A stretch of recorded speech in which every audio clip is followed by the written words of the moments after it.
We'll get started with DeMichael.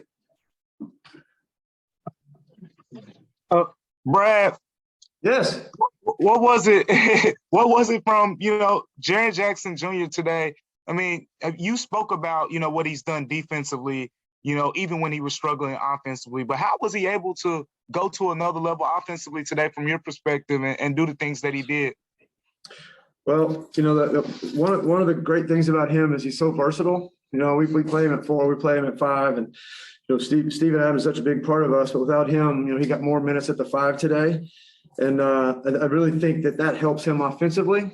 It really causes problems for other teams, and they struggled with how to handle him today. Just with Zubac, they wanted to put a smaller guy on him. I mean, and then he could just bully him and get to him. So he's just so versatile and so talented, and. But we needed him to step up today, and he obviously did. And how about the 5 blocks? I mean, that's incredible. I thought he was physical, was with Zubac down there a couple of times on rebounds, and I was really proud of the way he played. Terry Davis. How you doing, Coach? I feel great. How you feeling? Okay. Hey, question. When Dylan went down so early, how did that affect your game plan, and how special was it the bench players taking up the slack for him not being there? Yeah, poor Dylan. He's having a tough season with the injuries and COVIDs and stuff. He worked so hard to get back last game, and then because he's so good for us defensively. And when he went down early, he's a big part. Obviously, you guys know that we have a lot of our rotations built around him, whether from a starting point of view or part of the reason he was in when he was in is he was in with a second group trying to give them a punch. So we had to adjust on the fly. I thought DeAnthony Melton did a good job. Zaire Williams did a really good job of stepping in and playing his minutes for us, and exciting for those 2 young guys. Melt coming back off the COVID, even though his numbers shooting weren't great today, I thought he really helped change the game in the first half with his pace and force. They were really trying to be physical with us early in the game, and when Melt came in, he kind of just started ducking his head and getting the basket, and that loosened us up some. And then Zaire, he was fantastic today. So excited for those guys, 2 guys to step in and play well. Drew Hill. Brad, they started shooting really hot. So just curious, what were you saying to the team after that first quarter when it felt like they couldn't miss?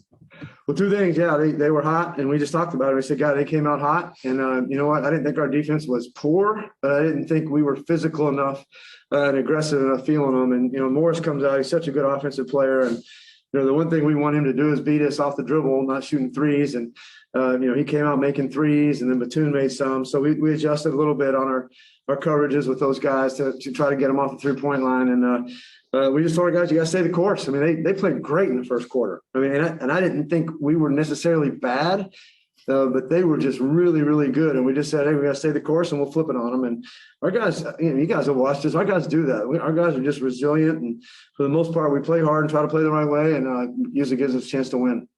Parker Fleming.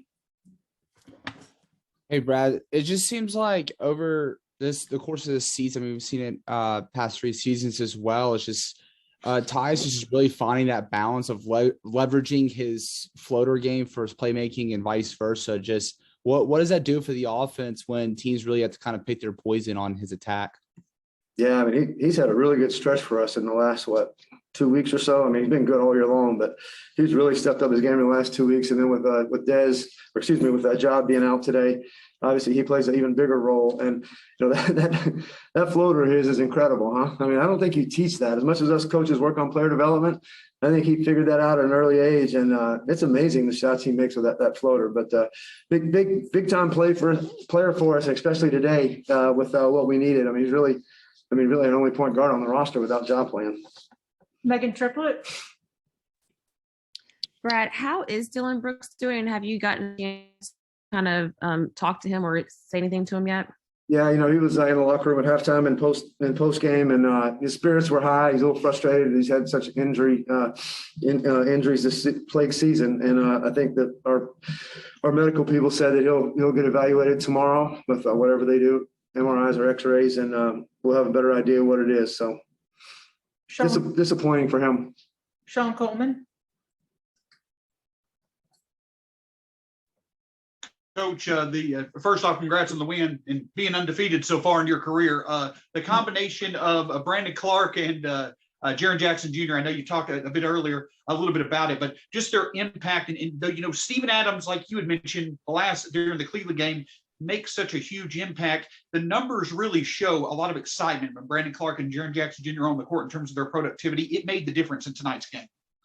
Yes, and we kind of, when we were going through our who to start and who not to start, obviously Brandon's been really playing really well, but he comes in off the bench so well that we decided for today in particular, it may not be that way going forward, that to go ahead and keep him off the bench. And then I thought there in that second quarter when we had that big run, him and JJ out there, that was a big reason why we did it. So super excited for BC, the way he's playing here lately, and as we talked about earlier, just Jaren growing. So and they kind of have a good vibe together. That lob, that 4-5 pick and roll lob to BC, that was pretty incredible.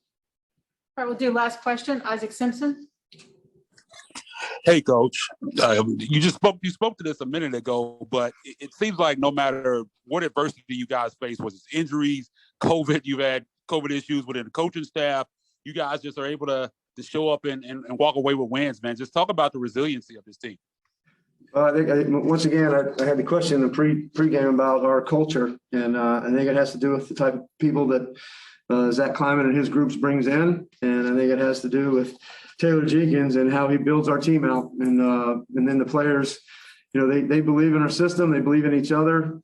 Our guys in the locker room say this all the time: is they stick together when things get tough. And it's really cool when players are talking about that in the locker room and the coaches don't have to do it. So super exciting with, especially with Dylan going down, already having Ja out. We've had all kinds of things happen the last month. And, our guys have stuck together, and as we say, we figure it out as it goes on, no matter what happens. All right, thanks, Brad. Thank you.